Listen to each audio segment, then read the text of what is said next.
ಅಪೇಕ್ಷಿಸ್ತೇನೆ ಅಂತ ದುರ್ಯೋಧನ ಹೇಳ್ತಾನೆ, ಕರ್ಣನೂ ಅದನ್ನ ಹೇಳ್ತಾನೆ. ಆ ಸ್ನೇಹವಾಗಿ ಇದ್ದರೂ ದುರ್ಯೋಧನ ಆಪತ್ಕಾಲದಲ್ಲಿ ಕಾಪಾಡುವುದಿಲ್ಲ. ನೋಡಿ ನೀವು ದ್ರೌಪದಿ ಸ್ವಯಂವರದಲ್ಲಿ ಮೈ ಮೇಲೆ ಬಿದ್ದರು, ಗೆದ್ದವರು ಮೈ ಮೇಲೆ ಬೀಳುವುದಲ್ಲ, ಗೆದ್ದವರನ್ನು ಅಭಿನಂದಿಸಬೇಕಾಗಿತ್ತು. ಆದರೆ ಕ್ಷತ್ರಿಯರಲ್ಲಿ ಆ ಸ್ವಭಾವ ಇಲ್ಲ. ಅರ್ಜುನ ಹತ್ರ ಪೆಟ್ಟು ತಿಂತಾನೆ, ಅಲ್ಲಿಯೂ ಸೇವ್ ಮಾಡ್ಲಿಕ್ಕೆ ಆಗುದಿಲ್ಲ ಅವನಿಗೆ. ಪಾಂಡವರ ಮೇಲೆ ದ್ಯೂತ ಬೇಡ, ನಾವು ಯುದ್ಧವೇ ಮಾಡುವ ಅಂತ ಧೀರನಾಗಿ ಹೇಳಿದವ ಕರ್ಣ. ಈ ವಂಚನೆ ಗಿಂಚನೆ ಬೇಡ, ಶಕುನಿಯ ಉಪಾಯ ಅಂತ. ಶಕುನಿಯಾಗಿ ಹೇಳಿದ ನಿನಗೆ ಆಗುದಿಲ್ಲ ಅಂತ.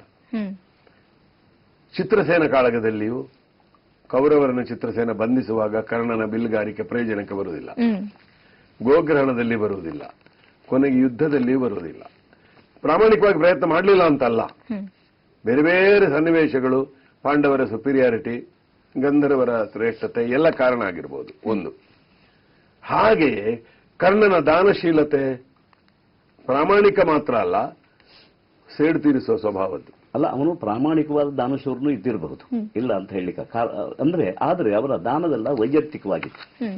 ತನ್ನ ಒಂದು ದಾನ ಪ್ರವೃತ್ತಿಯನ್ನ ಅವನು ಸಾಮೂಹಿಕವಾಗಿ ಸಾಮಾಜಿಕವಾಗಿ ಬಳಸ್ಕೊಂಡ ಹಾಗೆ ಕಾಣೋದಿಲ್ಲ ನಮಗೆ. ಯಾರೇ ಏನೇ ಕೇಳಿದ್ರು ಕೊಡುವಂತಹ ಒಂದು ಶೀಲ ಇತ್ತು ಅವನಿಗೆ, ಅಭ್ಯಾಸ ಇತ್ತು. ಕರ್ಣ ದಾನಶೂರ ಅಂತ ಆದದ್ದು ಹೇಗೆ ಅಂತಂದ್ರೆ, ಅವನು ತನ್ನ ಜನ್ಮ ಸಹಜವಾಗಿಯೇ ಬಂದ ಕವಚವನ್ನ ಕುಂಡಲವನ್ನ ಕೊಡ್ತಾನಲ್ಲ, ಅಂದ್ರೆ ತನ್ನ ದೇಹವನ್ನೇ ಕೊಟ್ಟಾಗೆ ಒಂದ್ ದೃಷ್ಟಿಯಿಂದ. ಈಗ ಕವಚ ಕೊಡೋದು ಅಂತಂದ್ರೆ ಅದು ಕಟ್ಟಿದ ಕವಚ ಅಲ್ಲ, ಹುಟ್ಟಿದ ಕವಚ. ಆ ಹುಟ್ಟಿದ ಕವಚವನ್ನ ಸೀಳಿ, ತನ್ನ ಮೈಯನ್ನ ಸೀಳಿ ತನ್ನ ಮೈಯನ್ನೇ ಕೊಡೋದಿದೆಯಲ್ಲ, ಅದು ಬಹಳ ದೊಡ್ಡ. ಅದು ದಾನಶೂರತೆ ಅಂದ್ರೆ ಅದು. ದಾನಶೀಲತೆ ಇನ್ನೊಂದು ಗುಣವೇ, ತನ್ನ ಕೈಗೆ ಬಂದ ರಾಜ್ಯವನ್ನು ಕೂಡ ಒಂದು ಧರ್ಮರಾಜನಿಗೆ ಬಿಟ್ಟರು. ನನಗೆ ಬೇಡ ಕೃಷ್ಣ, ಅಮ್ಮನಿಗೆ ಹೇಳ್ತಾನೆ. ಮಾತ್ರ ಅಲ್ಲ, ನೀ ಇಷ್ಟು ಬಂದಿದ್ದೀಯಲ್ಲ, ತಾಯಿಯಾಗಿ ಸ್ಪಷ್ಟ ಹೇಳ್ತಾರೆ. ಮಹಾಭಾರತದಲ್ಲಿ ಭಾವುಕತೆ ಇಲ್ಲ, ದಾಕ್ಷಿಣ್ಯ ಇಲ್ಲ. ವ್ಯಾಸಭಾರತದಲ್ಲಿ ನೀನ್ ತಾಯಿಯಾಗಿ ನನಗೇನ್ ಮಾಡ್ಬೇಕೋ ಮಾಡ್ಲಿಲ್ಲ. ಈಗ ನಿನ್ನ 5 ಮಕ್ಕಳ ಪರವಾಗಿ ಬಂದಿದ್ದಿ, ಚಿಂತಿಲ್ಲಮ್ಮ, ನೀ ನನ್ನ ತಾಯಿಯೇ, ಕೊಡ್ತೇನೆ. ಉಳಿದ 4 ಜನರ ಮೇಲಿನ ನನಗೆ ಅಂತ ದ್ವೇಷ ಇಲ್ಲ. ಅರ್ಜುನ ನಾನು ಕೊಲ್ತೇನೆ, ಇಲ್ಲ ಅರ್ಜುನನ್ನ ನಾನು ಕೊಲ್ತಾನೆ. ನಿನಗೆ 5 ಮಕ್ಕಳು ಉಳಿತಾರಲ್ಲ. ಅಂದ್ರೆ ನಿಜವಾಗಿ ಸಂಸ್ಕಾರದ ದೃಷ್ಟಿಯಿಂದ ಇದು ಎಂಥ ಶೌರ್ಯ ನೋಡಿ. ತನ್ನ ದ್ವೇಷ ಮತ್ತು ತನ್ನ ಗುರಿ ಎರಡನ್ನೂ ಬಿಟ್ಕೊಡೋದಿದೆ. ಅಂದ್ರೆ ನಿಜಕ್ಕೂ ಅರ್ಜುನನ ಮೇಲೆ ಅವ್ನಿಗೆ ಇದ್ದಿದ್ದು ಸೇಡ ಅಥವಾ ಕುಲದ ಹೆಸರಿನಲ್ಲಿ ಅವ್ನಿಗಾದಂತ ಅವಮಾನವನ್ನ ಅವ್ನು ಇದ್ ಮಾಡ್ಲಿಕ್ಕೆ ಅರ್ಜುನನಿಗೆ ಇಷ್ಟ ಇರ್ಲಿಲ್ಲ. ಅಲ್ಲ, ಅದು ಸ್ಪರ್ಧೆಯೇ ಸೇಡಾಗಿ ಬೆಳೆದಿದೆ. ಅದು ನಿಜವಾಗಿ ದುರ್ಯೋಧನ ಸೇಡು ಕರ್ಣನ ಮೈ ಮೇಲೆ ಆವೇಶ ಆಗಿತ್ತು. ಬಣ್ಣ ಕರ್ಣ ತೋರಿಸಬೇಕಲ್ಲ ಯಾರ ಮೇಲಾದ್ರೂ. ಅವನಿಗೆ ಪಾತ್ರ ಅರ್ಜುನ ಸಿಕ್ಕಿತ್ತು. ಅರ್ಜುನ ಕರ್ಣನ ಮೇಲೆ ಎಂತ ವೈರತ್ವ ಇರ್ಲಿಲ್ಲ. ಒನ್ ಸೈಡೆಡ್ ಮುಖಾಮುಖಿಯಾದ ಯುದ್ಧಗಳಲ್ಲಿ ಒಂದು ಸಣ್ಣ ಸಂದರ್ಭ ಬಿಟ್ರೆ ಕರ್ಣ ಬರುವುದು ಒಂದೇ ಒಂದು ಕಡೆ, ಡೈರೆಕ್ಟ್ ಅಥವಾ ಇಂಡೈರೆಕ್ಟ್, ಅರ್ಜುನನನ್ನು ಕರ್ಣ ಸೋಲಿಸಿದ್ದಿಲ್ಲ. ಅಲ್ಲ, ನಿಜವಾಗಿ ಕರ್ಣ ಸೋಲುವ ಹಾಗಾದದ್ದೇ ಅರ್ಜುನ ತಮ್ಮ ಅಂತ ಗೊತ್ತಾದ್ರಿಂದ. ಈಗ ಅವನು ಸಾಕಷ್ಟು ಸಿದ್ಧತೆ ಮಾಡ್ಕೊಂಡಿದ್ದ ಗೆಲ್ಲೋದಕ್ಕೆ. ಅವನಲ್ಲಿ ನೇರವಾಗಿ ಮುಖಾಮುಖಿ ಯುದ್ಧ ಮಾಡಿ ಗೆಲ್ಲೋದಕ್ಕೆ ಏನ್ ಬೇಕು ಅಂತ ಆಯುಧ ಸಂಗ್ರಹ, ಅಂದ್ರೆ ಸಹೋದರತ್ವ ಒಳಗಿದೆ. ಅದು ಅರ್ಜುನಿಗೆ ಗೊತ್ತಿಲ್ಲ ನೋಡಿ. ಅರ್ಜುನ ಬಿಡುವ ಎಲ್ಲ ಕರ್ಣನನ್ನ ನಾಟ್ತಾ ನೇರ. ಆದ್ರೆ ಕರ್ಣನ ಬಾಣ ಅರ್ಜುನಿಗೆ ತಾಗೋದೇ ಇಲ್ಲ, ಯಾಕೆಂದ್ರೆ ಅವ್ನು ತಮ್ಮ ಅಂತ ಗೊತ್ತಾಗ್ತದೆ. ಅದು ಮಹಾಭಾರತ ಬ್ಯೂಟಿ. ಅಲ್ಲಿರೋದು. ಆದ್ರಿಂದ ಪುನಃ ಮಹಾಭಾರತ ಅಂತ ಕಾವ್ಯ ಪುನಃ ಹುಟ್ಟುವುದಿಲ್ಲ ಅಂತ ಹೇಳ್ತಾರಲ್ಲ, ಅದಾದ್ರಿಂದ ಇಂಥದ್ದು ಪುನಃ ಇಲ್ಲ. ಚಕ್ರವ್ಯೂಹ ಪ್ರಸಂಗದಲ್ಲಿ ಅಭಿಮನ್ಯು ಬಿದ್ದಿರ್ತಾನೆ. ಆ ಟೈಮಲ್ಲಿ ಮೋಸದಿಂದ ಕೊಲ್ಲೋ ಒಂದು ಇದ್ರಲ್ಲೂ ಕೂಡ ಅವನು ಮುಖ್ಯ ಪಾತ್ರನೇ ವಹಿಸ್ತಾನೆ. ಅಂದ್ರೆ ಮೂಲ ಭಾರತದಲ್ಲಿ ದ್ರೋಣರು ಹೇಳ್ತಾರೆ, ಹೀಗೆ ಉಂಟು, ಮಾಡಬೇಕು ಅಂತ ಕಂಡ್ರೆ ಮಾಡು ಅಂತ. ಅಂದ್ರೆ ಕರ್ಣನ ಮುಖದಲ್ಲಿ ಆಕ್ಷೇಪ ಕಾಣಿರ್ಬೇಕು ಒಂದು. ಇನ್ನೊಂದು, ಇವನು ಸೇನಾ ನಾಯಕತ್ವದ ವಿರುದ್ಧ ಎದ್ದೋಗೋ ಸ್ವಭಾವದವ. ಸಭೆಯಲ್ಲಿಯೂ ದ್ರೋಣನಿಗೆ ಕರ್ಣನಿಗೆ ಎಷ್ಟೋ ಸಲ ಜಗಳ ಆಗಿದೆ. ಇದನ್ನೆಲ್ಲ ನೆನಪಿಟ್ಟುಕೊಂಡು ದ್ರೋಣರು ಹೇಳ್ತಾರೆ, ಮಾಡಬೇಕು ಅಂತ ಕಂಡ್ರೆ ಮಾಡು ಅಂತ. ಕುಮಾರವ್ಯಾಸನಲ್ಲಿ ಇನ್ನೂ ಚೆನ್ನಾಗಿದೆ. ಹೀಗೆ ದ್ರೋಣರು ಹೇಳಿದ ಕೂಡಲೇ ಹಿಂದೆ ಹೋದ ಕರ್ಣ, ಮುಂದಿನಿಂದ ಶಲ್ಯ ಎಲ್ಲ ಬಂದ್ರು. ಕೆಲವರು ಕೈ ಕತ್ತರಿಸಿದ ಅಂತ, ಕೆಲವರು ಬಿಲ್ಲನ್ನು ಕಡೆಗೈದ ಅಂತ. ಏನೇ ಇರಲಿ, ಅಭಿಮನ್ಯುವಿನ ಸಾಮರ್ಥ್ಯವನ್ನು ತಗ್ಗಿಸಲಿಕ್ಕೆ ಬೇರೆ ಉಪಾಯ ಇಲ್ಲದೆ ಹಿಂದಿನಿಂದ ಹೊಡೆದ್ರು. ಅನ್ಫೇರ್ ಗೇಮ್, ಫೌಲ್ ಗೇಮ್ ಎನ್ನುವುದು ಅದು ಖಂಡಿತ. ಆದ್ರೆ ಕರ್ಣನೇ ಆಲೋಚನೆ ಮಾಡ್ತಾನಂತೆ ದುರ್ಯೋಧನ ಉಳಿವಿಗೆ. ಅಲ್ಲಿ ಹೇಳ್ತಾನೆ, ಉಪ್ಪಿನ ಋಣವನ್ನು ಉಳಿಸುವುದಕ್ಕೆ ಬೇರೆ ದಾರಿ ಕಾಣುವುದಿಲ್ಲ ನನಗೆ. ಅಂದ್ರೆ ಈ ಪಕ್ಷವೇ ಅನ್ಯಾಯವನ್ನು ನಂಬಿಕೊಂಡಿದೆ, ನಾನೇನು ಮಾಡ್ಲಿ. ಒಂದು ಅಸಹಾಯಕತೆಯಿಂದ ಒಂದು ವಾರ್ ಟ್ರಿಕ್ ಆಗಿ ಅದನ್ನು ಮಾಡಿದ ಹಾಗೆ ಕಾಣ್ತದೆ ಕರ್ಣ. ಇದು ನೀಚ ಕೆಲಸ, ತಾನು ಮಾಡಬಾರದು ಅಂತ ಗೊತ್ತಿದೆ, ಆದ್ರೆ ಅಸಹಾಯಕನಾಗಿ ಹಾಗೆ ಮಾಡದೆ ಇದರಿಂದ ನಿರ್ವಾಹ ಇಲ್ಲ ಎಂಬ ಕಾರಣಕ್ಕೆ ಅವ ಮಾಡ್ತಾನೆ ಅಂತಂದ್ರೆ ಅವನ ನೈತ್ಯದಲ್ಲಿ ಒಂದ್ ಸ್ವಲ್ಪ ಕಡಿಮೆ ಮಾಡಿದಾಗಾಯ್ತು.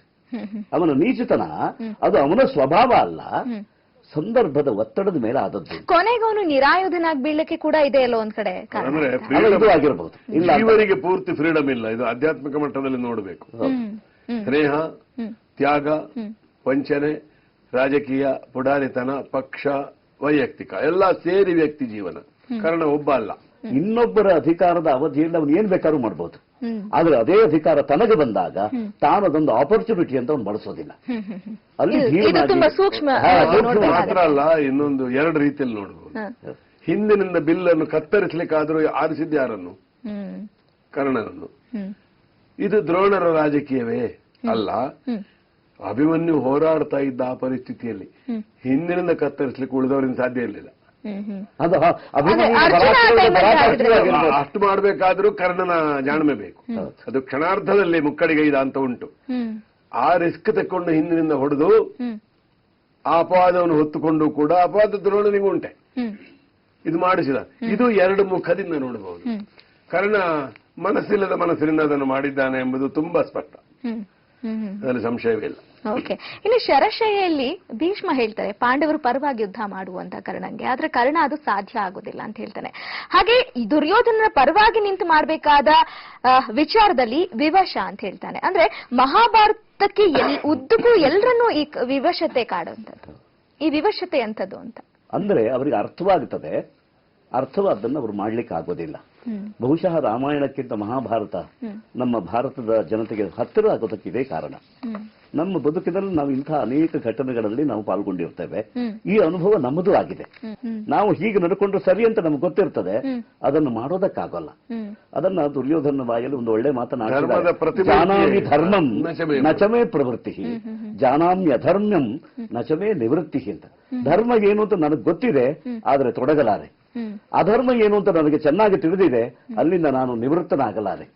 ಆದ್ರೆ ಇದಕ್ಕೇನು, ಕೇನಾಪಿ ದೇವೇನ ಹೃದಯಸ್ಥಿತೇನ, ನನ್ನೊಳಗೆ ಯಾವುದೋ ಒಂದು ಕಾಣದ ಕೈ ಇದೆ, ಅದು ಹೃದಯದಲ್ಲಿ ಇದ್ದುಕೊಂಡೇ ನನ್ನನ್ನು ಪ್ರಚೋದನೆ ಮಾಡ್ತಾ ಇದೆ.